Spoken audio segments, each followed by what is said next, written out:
Friends, I am Jacqui Lewis. I'm the senior minister at Middle Collegiate Church. My pronouns are she, her, hers, and I'm so honored to be with my friend Nelba today, having this really important conversation about turning the tables. Nelba, welcome. Welcome into this Freedom Rising conversation. Beautifulness. Welcome and to everyone here, and thank you for having me, and let's get started. Let's do it.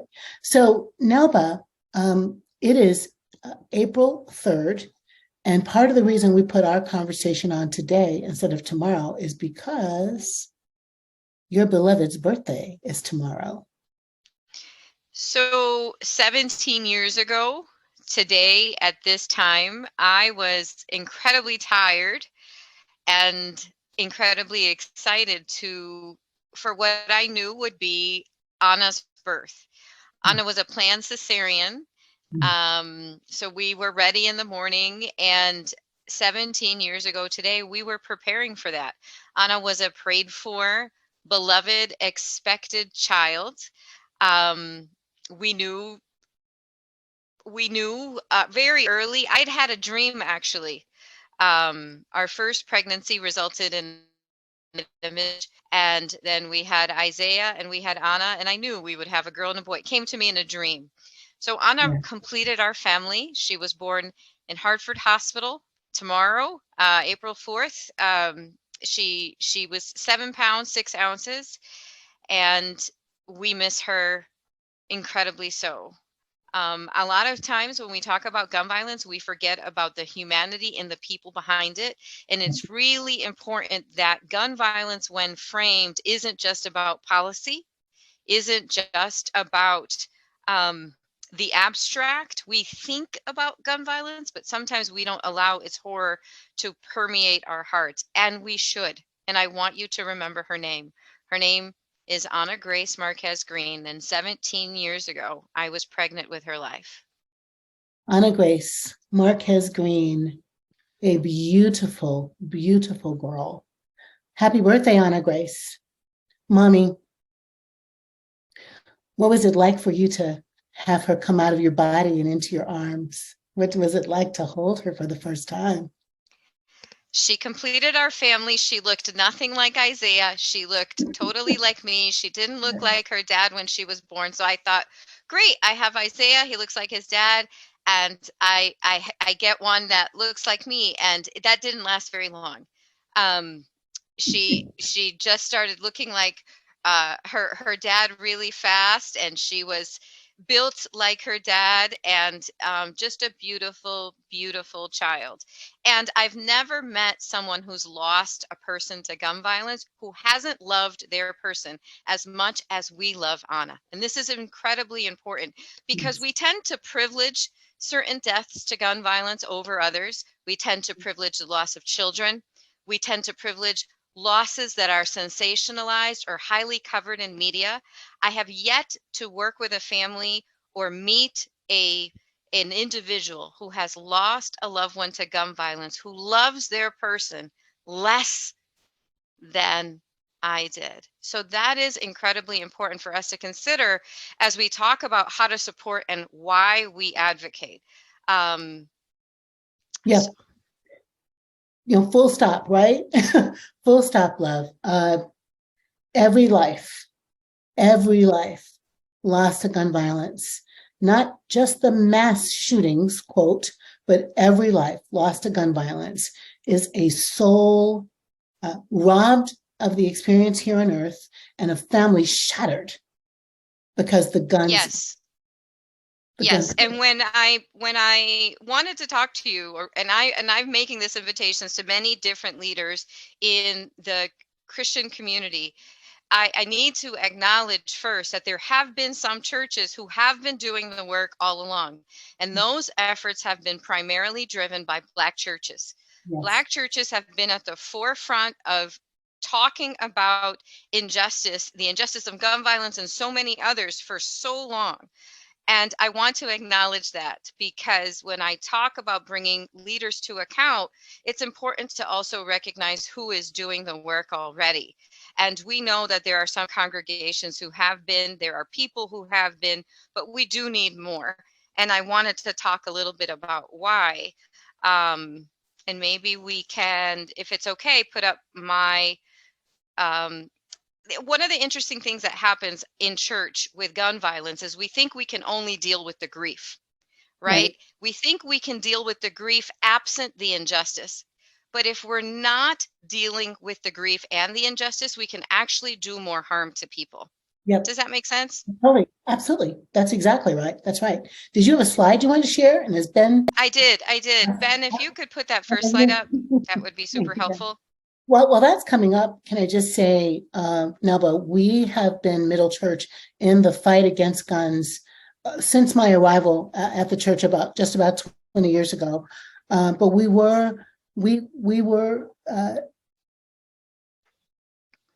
been shaken to the core. We've been shaken to the core at the outrageous way that the gun lobby and the ones who are passive cannot imagine us doing something about this, and we must do something about this. So let me let you talk. So someone dropped this in my comments on Twitter a few weeks ago, maybe, and asked me what I thought of it. And when I did a little background, I couldn't find the original source, but I recognized that this is on many church websites, many just kind of church adjacent websites, and also on many mental health websites, and many grief illustrations like this. I have a few problems with this, and this is really, really important. The first thing is the separation of recovery and deterioration, right? And deterioration, I don't like. It kind of assumes that there is some pathology to having an expression of grief. You can see there that it lists crying, loss of appetite, sleep disturbance. It requires you to show symptoms, show natural, normal expressions of emotion. Yeah. And then kind of links it as deterioration. And then recovery is like absent all of these other feelings. So why this is important is because I see this in church all the time. I just had a friend lose her mom, go to church, and they said, "Oof, we're glad you've stopped crying," basically. Wow. Right? Because in our church communities, and Ben said this before we got on, the only thing we enjoy less than the fact that there's been suffering is watching people respond to their suffering, watching people react, because we're just uncomfortable, right? So if we're not going to be advocates against ending gun violence, and then we're not going to know how to respond to people are really going to suffer. Here's another thing with this grief wheel, right? The whole thing is really messed up, but in the input side where there's loss, if your loss is because of injustice, then in order for us to ever get to some place of healing, we have to address the injustice. It will not heal anyone in your church to not want to deal with anything they're going through in a real way. And the best example of this I have is from my own son. When my son was 12 or 13, he was invited to the confirmation of one of his friends. And we went to the confirmation. It was a lovely service. And after that, we got in the car and we drove to our church. And my son says in the car, completely unprompted, "I just have the music on and I am minding my own business." And from the back of the car, this 12/13-year-old, I can't remember exactly how old he was, says, "Mom, I know why we go to our church." And I said, "Isaiah, what are you talking about?" And he says, "Mom, that church we just went to, they probably would have been really nice to slaves in slavery times. But our church would have been a church that would have tried to end slavery." Right. We lose our witness when we don't address the intersection of injustice with grief. And our children are witnesses to our lack of action. Does that make sense?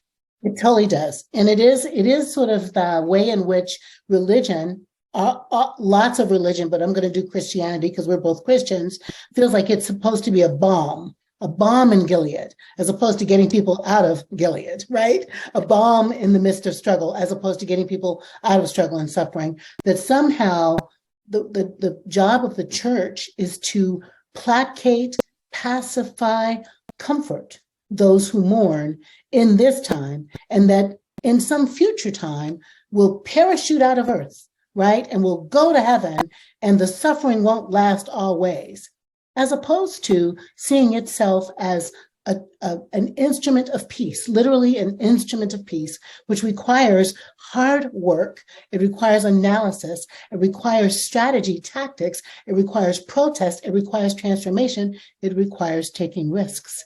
And it's not always nice, Nelba, to get the injustice out of the lives of our constituents.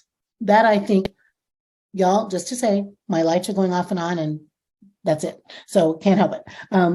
Nelba, yeah, I think that's right. We've lost our prophetic punch. That's the way I want to say it.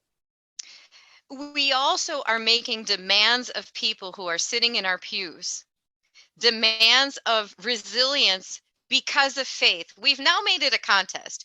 We are going to not address the injustice of gun violence. Then we're going to sit you in the pew and we're going to say, God won't give you more than you can bear.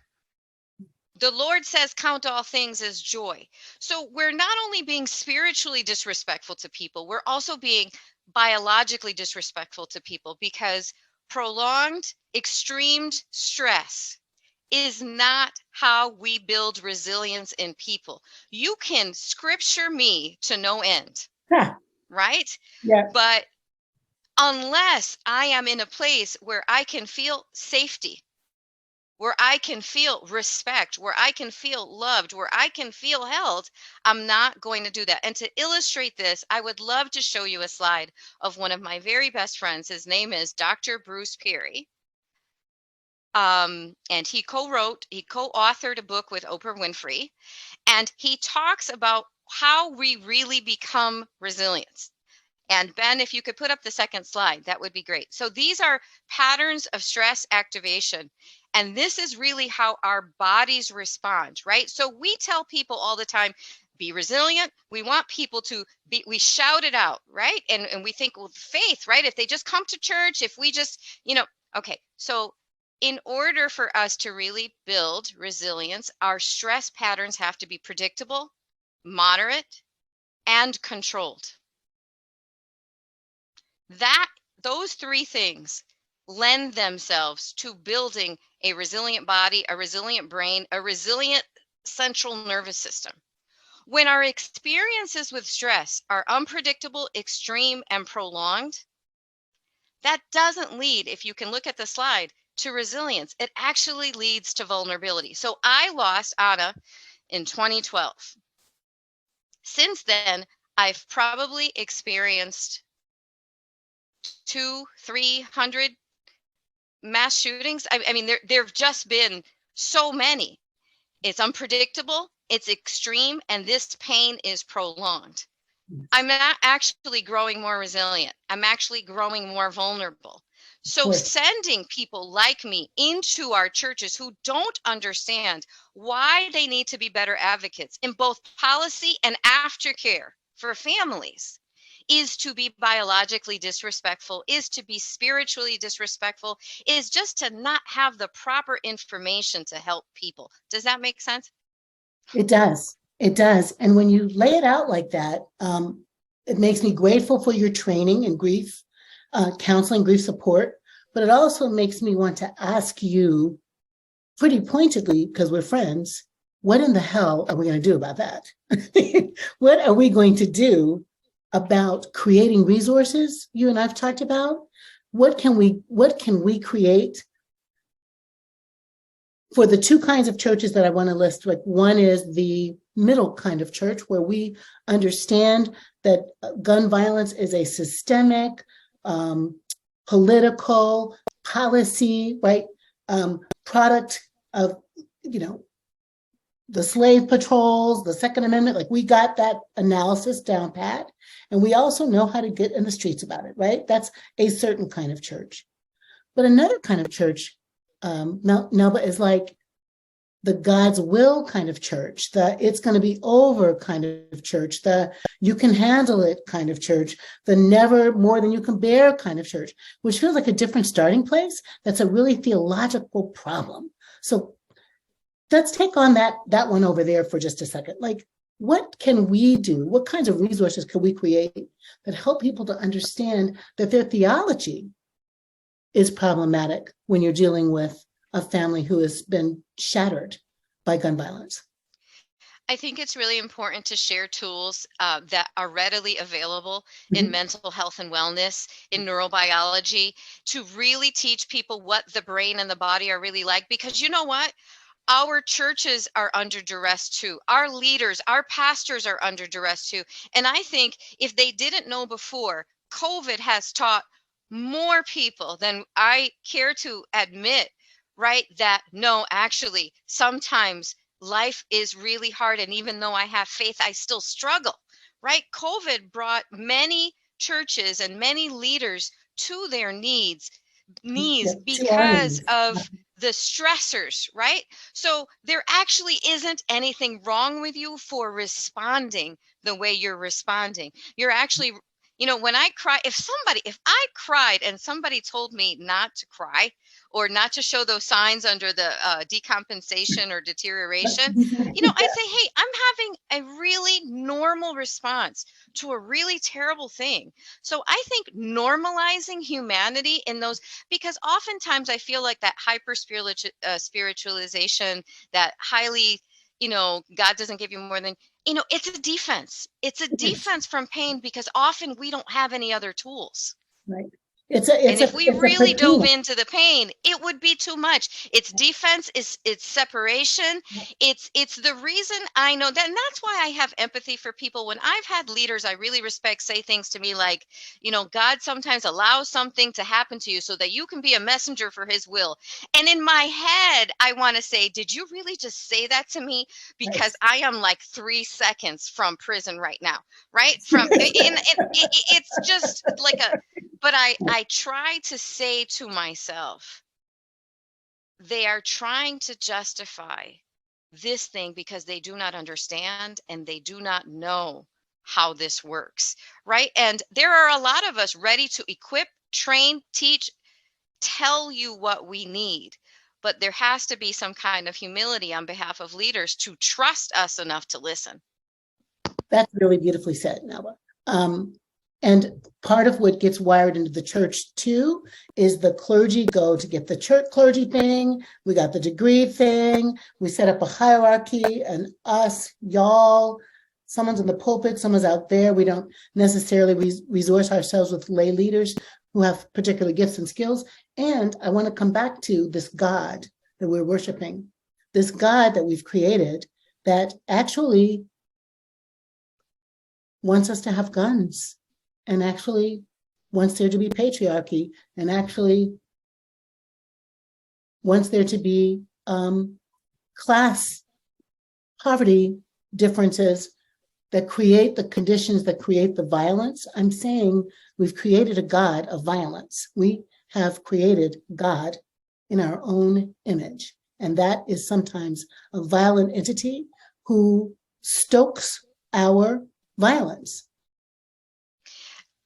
I think every person who's listening and every person who considers himself a person of faith, we need to, it is beyond time that we have an honest conversation with ourselves and say, what is it that we worship? Who is it that we worship? Yes. Are we worshiping God in order to maintain our affiliation to white supremacy, to toxic masculinity, to patriarchy? Is it safe because then I can have some type of control or some type of order or some type of something that's familiar to me, right? Or are we worshiping God because we know that without him, we would be lost? Are we worshiping God because we know that with him we can do all things, right? We really have to, and I would prefer someone say to me, honestly, what they're worshiping God for. And then I know, but let's stop inviting people to church if they'd be safer at a Target. right? Let's stop inviting people to church if they'd be safer walking their dog. Don't invite me to your church if your pastor is racist. Don't invite me to your church if there's nothing there for me to heal. If your pastor doesn't have the range, let me stay home. Let us stay home. And let us say to our pastors, if you can't preach love, and if you don't understand the source of our flourishing is a God of love and tenderness and humility, right? Who chooses to come into the world in a humble, right, brown, poor, outsider body. It's the wrong thing. It's not church, it's something else. And we know it's something else. It's empire. I'm just saying it is empire, not church. And that God is emperor, not God. And I think, Nelba, and that's, you're the counselor and I'm the clergy. I'm saying we have not done a good job as clergy of articulating who God is so that we can know whose we are. It's the pew and it's the pulpit. It is all of us together deciding what we really want our legacy to be. I keep thinking about Isaiah being able to pick out in one 50-minute church service what the qualities and the differences were between the church we visited and the church we belong to. We have to decide what kind of legacy we want to leave. We can't not blame people for leaving our spaces or not wanting to be in our company or not being drawn in by the lure of church when they can't find comfort within us because we haven't done on our work. Again and again, I don't want to be too hard on the clergy because the clergy doing the most work are the ones with the least amount of resources. The church with big lift often in doing the grassroots direct touching of people and food pantry and ministry and elderly and hospice care. Those are often the ones that have the least amount of resources. It is very heart driven and I believe it's real.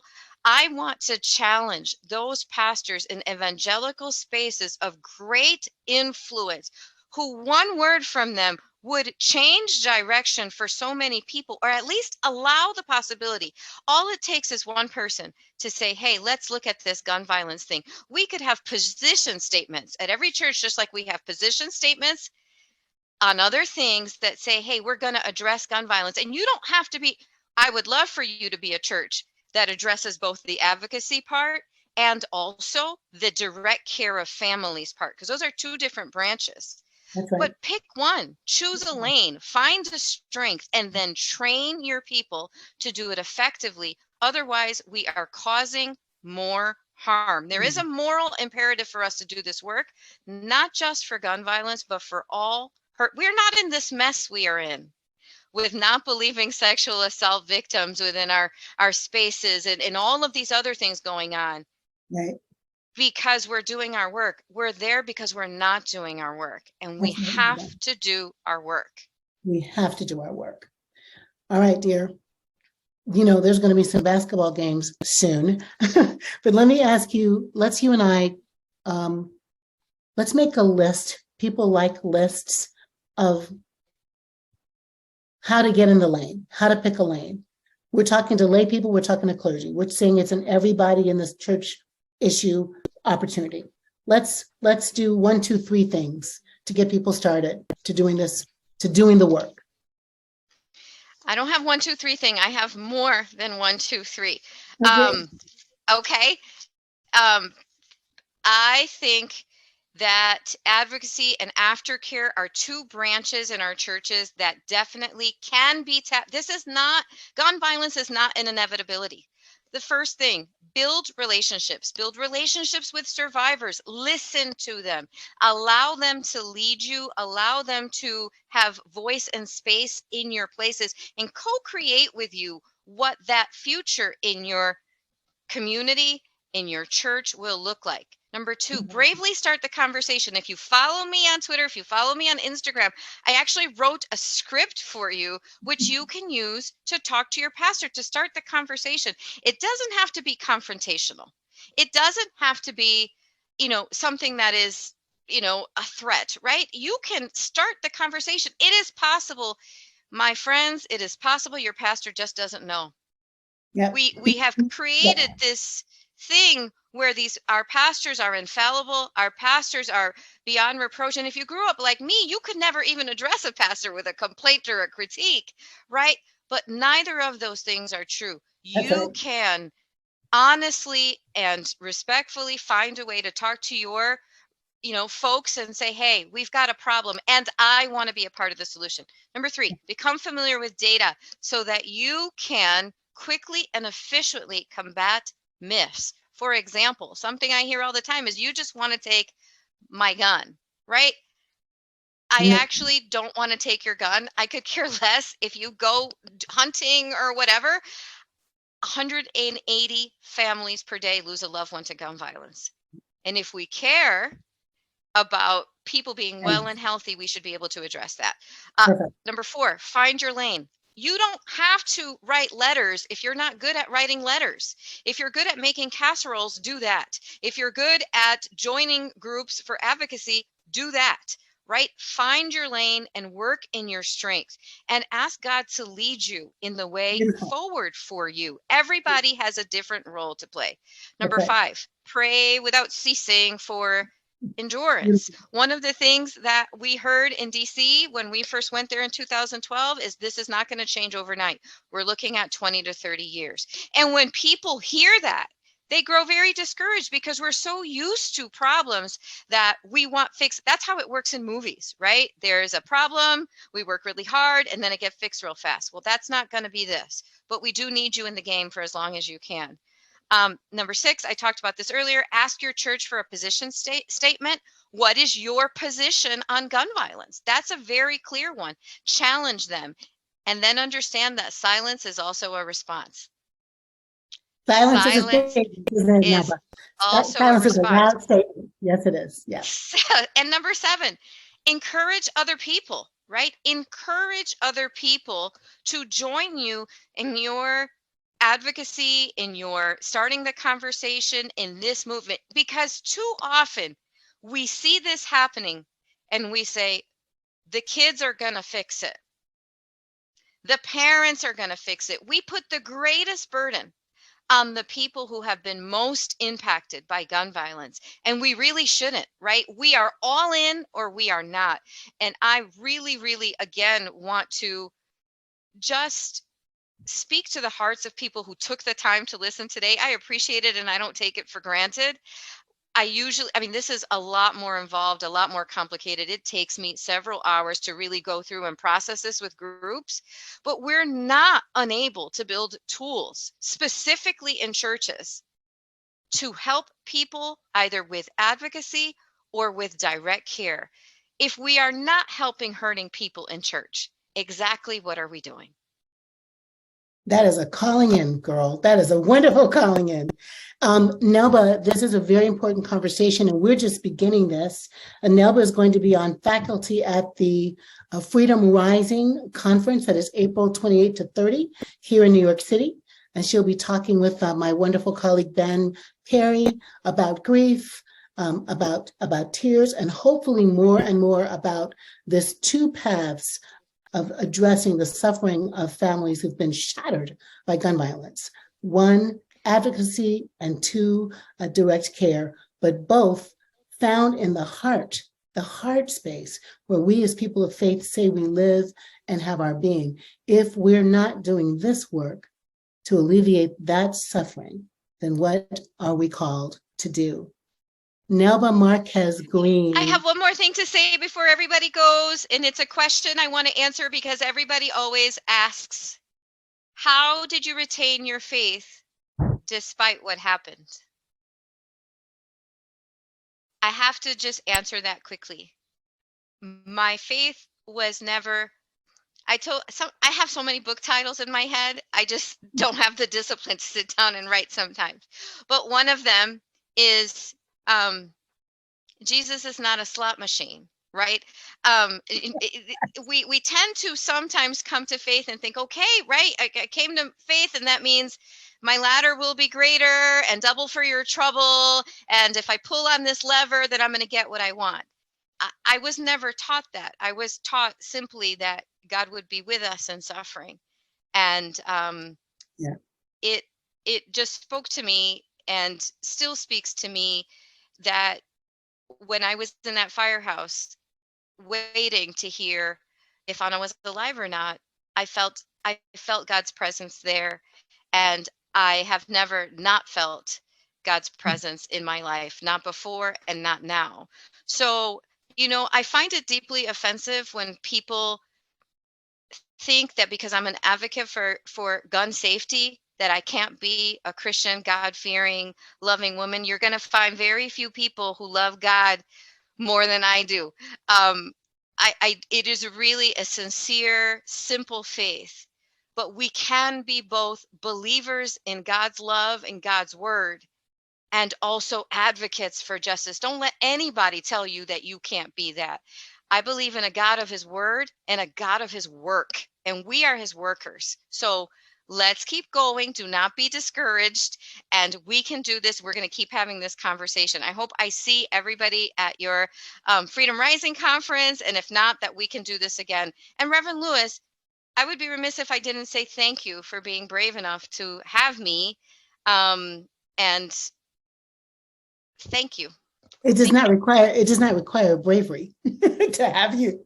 It is an honor to know you. It is an honor to be in this struggle with you. And friends, when I hear Nelba say, it kind of breaks my heart to imagine being in conversations or any context in which your faith is questioned because you're standing up for a gun-free society, or a gun violence-free society, or a society in which AR-15s and things are not used to slice lives. God is a God of life, and abundant life, this pastor says.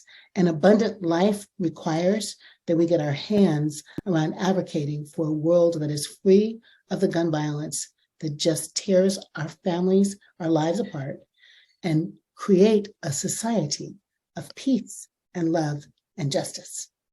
That's our job. Come to Freedom Rising and find out more. Now, but I'll see you in our text chain, talking to each other. I love you. I'm so glad you to too. meet you. Happy Good birthday. night, everyone. Happy birthday, Anna Grace. We love you so much. Thank you. Happy birthday. Good night. Love you, care. sister. Guys, as we wrap, please know that we will be putting this up in the world of things to see at middlechurch.org, and also in Nelba's world. And we can't wait to stay in this conversation with you. And be sure to follow her on Twitter to get this script that she's written, so we can all do a better job of being ourselves in the world. Thank you, my friend.